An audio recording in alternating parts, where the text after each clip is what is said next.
Salut les gars, petite vidéo. On va parler aujourd'hui un petit peu de l'avant-match PSG Nantes qui se jouera demain à 21 h au Parc des Princes. On va parler aussi un petit peu des prolongations de contrat de Di Maria qui a été officialisé et peut-être Draxler. Donc voilà. Bon, avant tout, j'espère que vous allez bien. Moi, ça va. Avant de parler de l'avant-match de PSG Nantes, je voulais pousser un petit coup de gueule sur les joueurs parisiens. Certains joueurs parisiens. On a appris hier que des joueurs du PSG, donc certains joueurs du vestiaire, n'étaient pas contents parce qu'ils n'ont pas eu certaines primes de la saison passée qui avait été dit oralement. Donc je voulais pousser un petit coup de gueule parce qu'il y en a marre. Il y en a marre de ces joueurs qui sont pétés de thunes et qui veulent toujours plus de blé, plus de blé, plus de blé. Alors après les mecs, il faudra qu'ils arrêtent de me dire qu'ils jouent pour l'amour du maillot. Ils jouent pour l'amour du fric. C'est devenu... Il n'y a plus la passion du foot, les mecs qui jouent pour leur plaisir, c'est leur métier, mais c'est un loisir avant tout. Non, les mecs ils jouent que pour le pognon, ils jouent que pour ça. Et moi ça m'énerve quand j'entends certains joueurs réclamer quelques milliers d'euros, alors que les mecs ils sont multimillionnaires. Vous vous rendez compte les gars, multimillionnaires. Nous, on gagne le SMIC, ou un petit peu plus. On galère à payer nos factures. On galère à remplir le frigo en fin de mois. Il faut bien se dire que dans certaines parties du globe, ou même en France, il y a des gens qui meurent de faim. Tous les jours, il y a des enfants qui meurent de faim. Et eux, ils pleurnichent pour quelques milliers d'euros, alors que les mecs, ils sont multimillionnaires. Donc moi, ça me dégoûte. Je parle pourtant des joueurs cadres du vestiaire, comme Navas, comme Marquinhos, le capitaine. Les mecs, ils en ont jamais assez. Moi, ça m'écoeure. Sincèrement, si tous ces dires sont véridiques, moi, ça me dégoûte.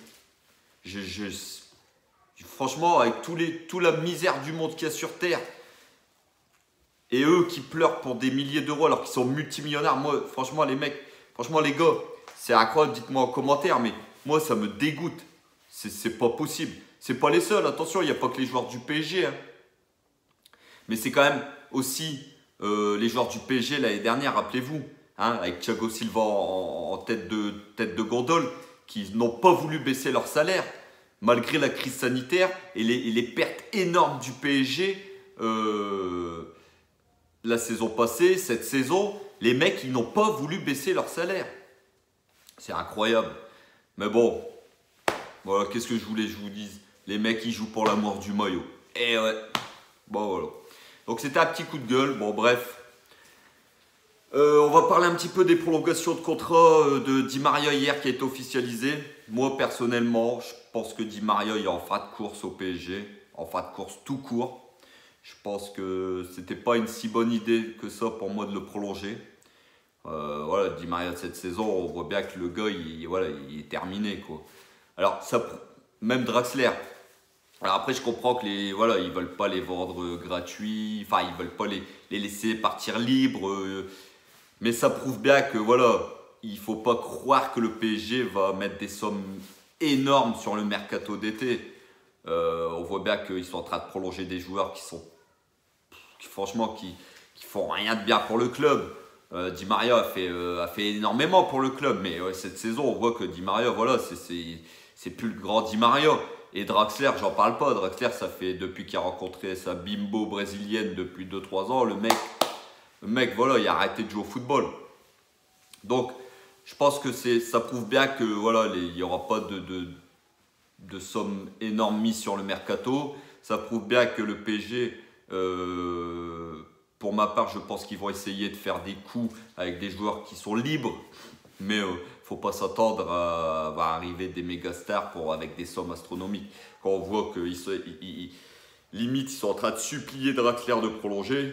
Moi, les gars, voilà, ça veut tout dire.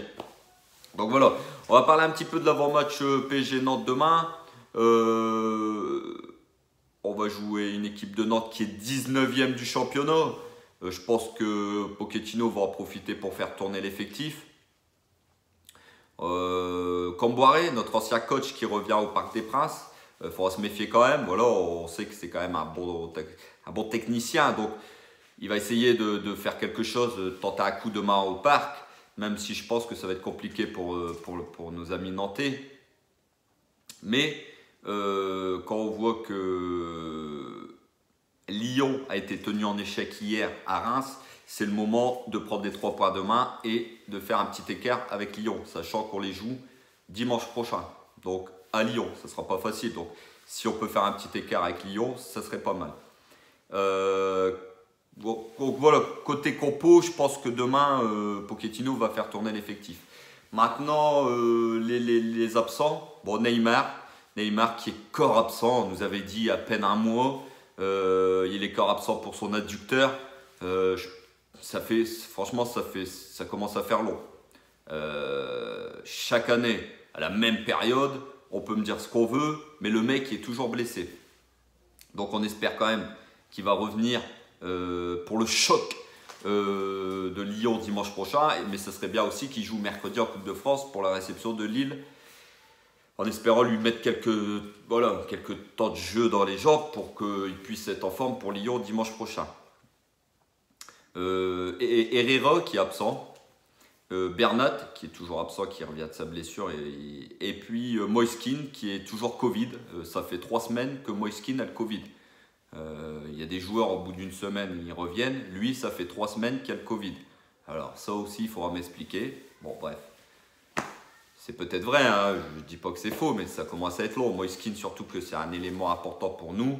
C'est quand même, ces derniers temps, c'était quand même le joueur qui était vraiment en grande forme. Et il nous manque, tu nous manques. Donc voilà les gars, on se retrouve demain pour l'après-match, un débrief à chaud après PSG Nantes, comme d'habitude. En tout cas, je tiens à vous remercier. Et puis, n'hésitez pas à partager, à commenter. N'hésitez pas à vous abonner et activer la petite cloche pour les prochaines vidéos. En tout cas, prenez soin de vous et on se voit demain soir. Bonne soirée les gars. Et allez Paris.